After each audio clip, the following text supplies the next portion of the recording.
Exercise 4.2 question number 6 हम करने जा रहे हैं। इस क्वेश्चन में न्यूमरेटर में है 4x³ यानी x की मैक्सिमम पावर है 3 और डिनोमिनेटर में एक वैल्यू है x²-1, दूसरी है x+1 होल स्क्वायर। जब हम इसको सॉल्व करेंगे तो हमारे पास x पावर 4 आ जाएगा, यानी x की मैक्सिमम पावर 4 आएगी, तो ये 3/4 बनेगा। इसका मतलब है कि ये एक प्रॉपर फ्रैक्शन आ गई। अब हम डिनोमिनेटर में मौजूद दोनों फैक्टर्स को ऑब्जर्व करेंगे। ये पहला फैक्टर है x+1 होल स्क्वायर। x+1 ये लीनियर को शो कर रहा है, यानी x की पावर 1, और होल स्क्वायर का मतलब है कि ये रिपीटेड फैक्टर है। और ये जो दूसरा फैक्टर है x²-1, इसको हम फॉर्मूला अप्लाई करके इसको हम सिंप्लीफाई कर सकते हैं। तो x²-1 इसको सॉल्व करने के लिए हम फार्मूला अप्लाई करेंगे a² - b²। तो ये वैल्यू होगी a - b इंटू a+b। अब हमारे ये जो फैक्टर है इसमें वैल्यू है x²-1। 1 को हम लिख सकते हैं 1 होल स्क्वायर, क्योंकि 1 का स्क्वायर लिख लें तब भी ये वैल्यू 1 आएगी। अब इसको जब हम मैच करेंगे तो a² x² के इक्वल आ रहा है और b² 1 स्क्वायर के बराबर आ रहा है। इसका मतलब ये है कि a की वैल्यू x और b की वैल्यू है 1। इसको हम राइट साइड पे पुट करेंगे, जिसकी वजह से हमारे पास x-1 इंटू x+1 आ जाएगा। तो x²-1 को फैक्टराइज करके x-1 इंटू x+1 लिख दिया। अब ये वैल्यू हम क्वेश्चन में पुट करेंगे। हमारे पास पहले से x+1 होल स्क्वायर मौजूद है, तो ये x+1 होल स्क्वायर, और अब इसके साथ वैल्यू आ जाएगी x+1 इंटू x-1। ये फैक्टराइजेशन है x²-1 की। अब x+1 होल स्क्वायर पहले से मौजूद है, इसके साथ मल्टीप्लाई हो रहा है सेम वैल्यू x+1। तो अब ये x+1 3 टाइम्स आ गया। इसका मतलब ये है कि 4x³ ओवर, यहाँ पे हम लिखेंगे x+1 whole power 3 into x-1। अब ये हमारा क्वेश्चन जो है ये काफ़ी हद तक सिंप्लीफाई हो चुका है। अब हम वैल्यूज़ को अरेंज भी कर सकते हैं। 4x³ over x-1 into x+1 whole cube, इसको हमने इसकी तरतीब चेंज करके लिख दी है। अब ये डिनोमिनेटर है, इसमें हमें दो फैक्टर नज़र आ रहे हैं, एक है x-1 और दूसरा है x+1 होल क्यूब। x-1 ये एक लीनियर फैक्टर है और ये नॉन रिपीटेड है, क्योंकि इसकी कोई पावर यहाँ पे एग्जिस्ट नहीं कर रही। ये लीनियर है और लीनियर होने के साथ साथ ये नॉन रिपीटेड है। अगर यहाँ पे पावर होती तो ये रिपीटेड फैक्टर होता। अब हमारे पास दूसरा फैक्टर है x+1 होल क्यूब। ये जो ब्रैकेट के अंदर है x+1, ये लीनियर फैक्टर है और होल क्यूब है। इसका मतलब है कि ये x+1 3 टाइम्स रिपीट हो रहा है, 3 दफ़ा आ रहा है, तो ये रिपीटेड फैक्टर है। अब हम जब डिकम्पोजिशन करेंगे तो नॉन रिपीटेड फैक्टर के लिए हम सिंपल हम लिख लेंगे a ओवर दैट फैक्टर, और जो रिपीटेड फैक्टर है उसके लिए हम ग्रेजुअली पावर को डिकम्पोज करेंगे। तो अब हमारे पास 4x³ ओवर x-1 ये वैल्यू आएगी और x+1 होल क्यूब आ गया। अब x-1 इसका न्यूमरेटर हम लिखेंगे a ओवर x-1, फिर हम लिखेंगे प्लस b ओवर x+1।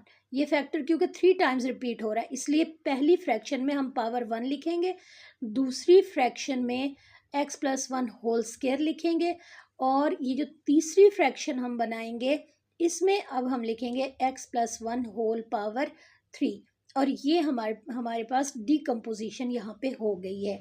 अब हमने a, b, c और d की वैल्यू फाइंड करनी है और उसको हम यहाँ पे इक्वेशन 1 में पुट करेंगे। तो अब ये जो डिनोमिनेटर हैं, इनमें से ये जो दो फैक्टर हैं डिनोमिनेटर में, इनको हम लेफ्ट साइड पे मल्टीप्लाई करेंगे और राइट साइड पे भी तीनों टर्म्स के साथ। तो अब ये 4x³ अपनी जगह पे आ गया। डिनोमिनेटर में हम लिखेंगे x-1 into x+1 whole cube. ये हम लिख देंगे और इसके साथ मल्टीप्लाई करेंगे ये दोनों factors x-1 into x+1 whole cube. अब यही दोनों फैक्टर्स हम a के साथ भी मल्टीप्लाई करेंगे, b के साथ भी, c के साथ भी और d के साथ भी। अब ये हमने फर्स्ट फ्रैक्शन लिख दी और इसके साथ ये दोनों फैक्टर्स हमने यहाँ पे मल्टीप्लाई करके लिख दिए। इसके बाद वैल्यूज़ को कैंसिल करेंगे और इक्वेशन को हम सिंप्लीफाई करके लिख लेंगे। x-1 के साथ कैंसिल हो गया और a के साथ x+1 होल क्यूब मल्टीप्लाई हो जाएगा। अब हम लिखेंगे b/x+1 और इसके साथ भी इसी तरह ये वाले दो फैक्टर्स मल्टीप्लाई हो जाएंगे।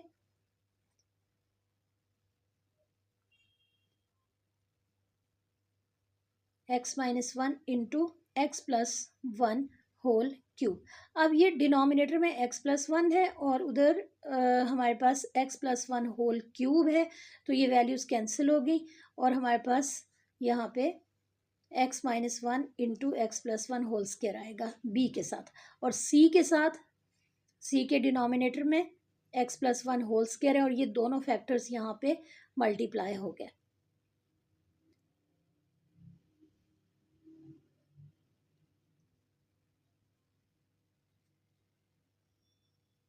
इसके बाद हम लिखेंगे plus d/x+1 whole cube into x-1 into x+1 whole cube. अब ये x+1 होल क्यूब इसको हम कैंसिल कर देंगे और d के साथ वैल्यू मल्टीप्लाई हो जाएगी x-1। अब ये वैल्यूज़ यहाँ पे सिंप्लीफाई हो गई, c वाली जो फ्रैक्शन है ये भी सिंप्लीफाई हो गई, b के डिनोमिनेटर में जो वैल्यू है इसको भी हम कैंसिल करेंगे और रिमेनिंग वैल्यूज़ को हम यहाँ पे लिख लेंगे। अब ये एक फैक्टर कैंसिल हो चुका है और यहाँ पे पावर 2 रह गई। अब a का जो डिनोमिनेटर है ये भी कैंसिल हो चुका है और लेफ़्ट साइड पे भी ये दोनों फैक्टर्स कैंसिल हो चुके हैं। अब हमारे पास लेफ़्ट साइड पे रह जाएगा 4x³ और राइट साइड पे a के साथ मल्टीप्लाई होगा x+1 whole cube plus b into x-1, ये वैल्यू रह गई है और इसके साथ x+1 होल स्क्वायर रह गया।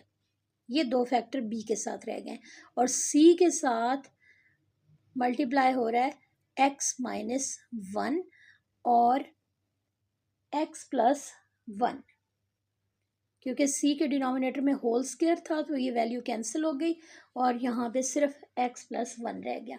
और जो d है, d का जो डिनोमिनेटर है ये कैंसिल हो गया सेम वैल्यू के साथ और x-1 रह गया इसके साथ, और लेफ़्ट साइड पे 4x³ रह गया और ये हमारे पास सिंपल सी इक्वेशन बन गई है। इसको हम इक्वेशन 2 कंसीडर करेंगे।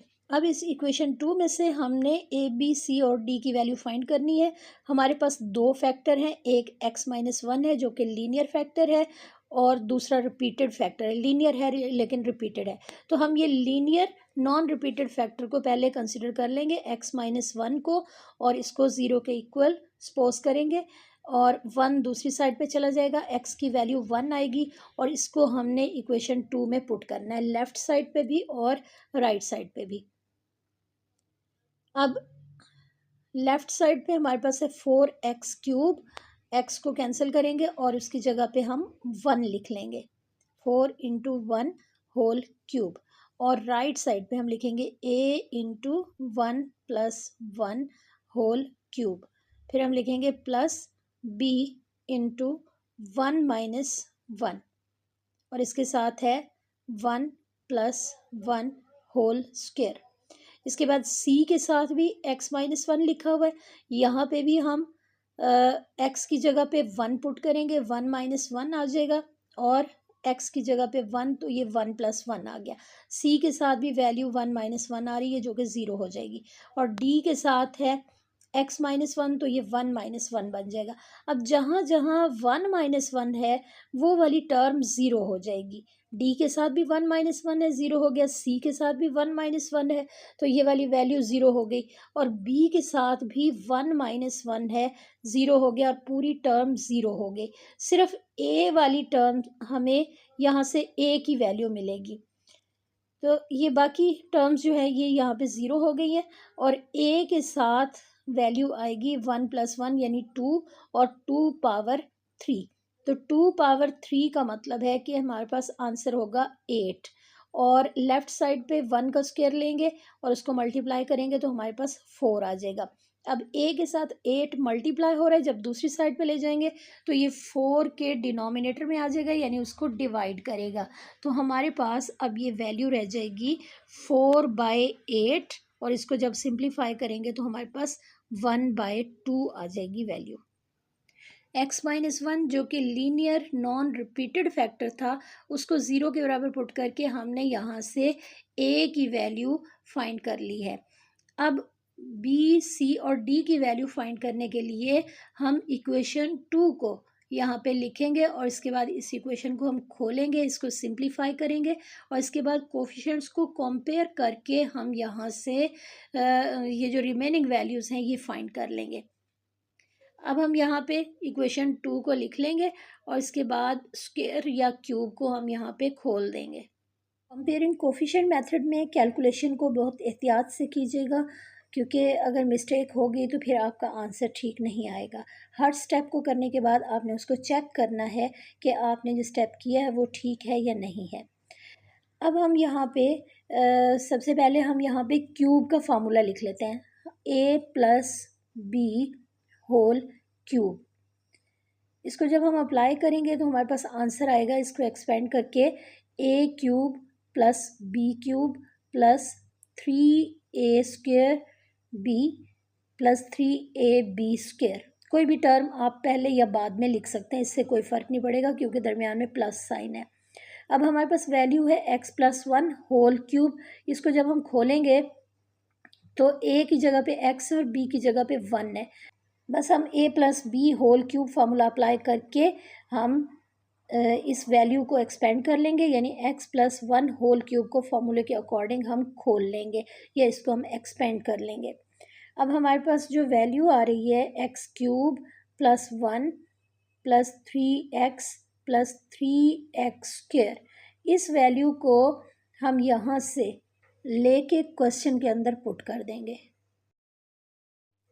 अब a के साथ लिखा हुआ है x+1 होल क्यूब और ये जो वैल्यू हमने एक्सपेंड की है x³ + 1 + 3x + 3x², इसको हम यहाँ पे a के साथ मल्टीप्लाई करके लिख देंगे यानी x+1 होल क्यूब। इसकी जो एक्सपेंशन है वो हम यहाँ पे पुट कर देंगे। अब ये तमाम वैल्यूज़ यहाँ पे आ गई, a के साथ मल्टीप्लाई होंगी। अब हमने b के साथ वाली वैल्यूज़ को सिंप्लीफाई करना है। b के साथ लिखेंगे x-1 और इसके साथ लिखा हुआ है x+1 होल स्क्वायर। इसके ऊपर a+b whole square formula apply करेंगे और इसको एक्सपेंड कर लेंगे। तो x+1 होल स्क्वायर का मतलब है कि x² + 1 + 2x आ जाएगा। अब c के साथ है x-1 × x+1, इसको हम सिंप्लीफाई करेंगे तो ये x² - 1 आ जाएगा और d के साथ है x-1।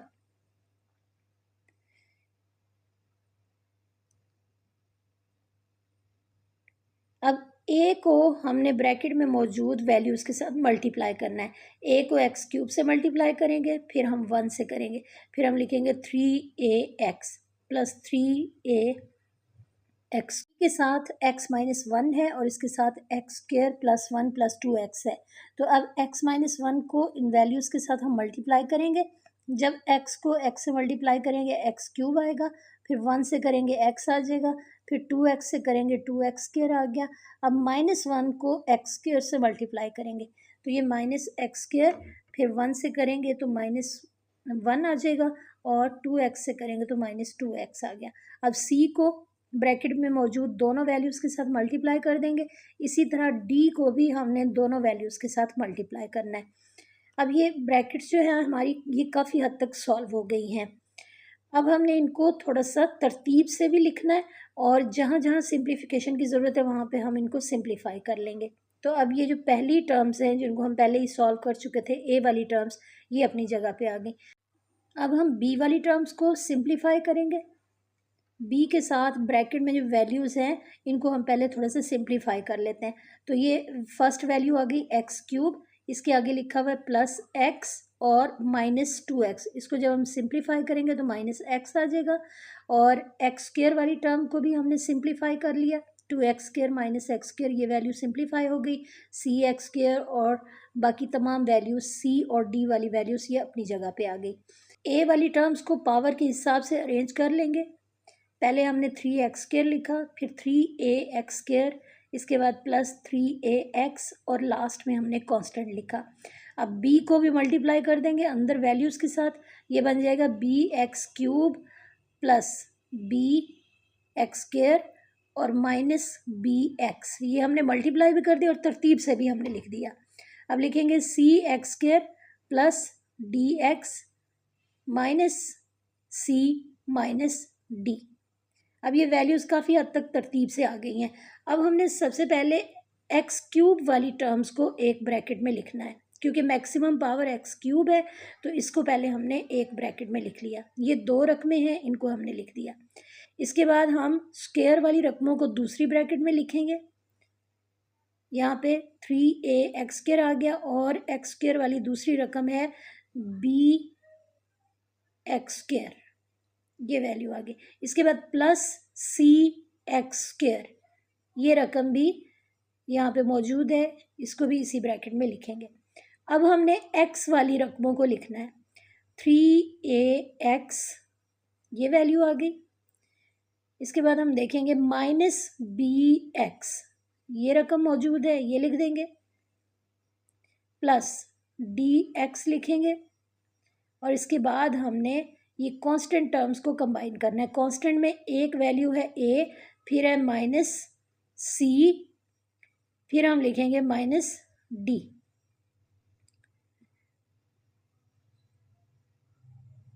अब ये फर्स्ट ब्रैकेट में x³ कॉमन है, इसको बाहर निकाल लेंगे। a plus B into x³ आ गया।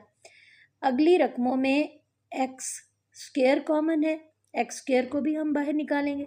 3a plus B plus c into x² plus, आगे हम प्लस साइन लिखेंगे, और 3ax minus bx plus dx, इनमें से तीनों में से हमने x को बाहर निकाल दिया, और ये आखिर में वैल्यू हमारे पास आ गई है constant a minus C minus D, और ये हमारे पास बिल्कुल सिंप्लीफाइड फॉर्म में इक्वेशन आ गई है। इसको इक्वेशन 3 लिख लेंगे, और इसकी जो लेफ़्ट साइड है यहाँ पे हम इसकी वैल्यू यानी 4x³ लिखेंगे।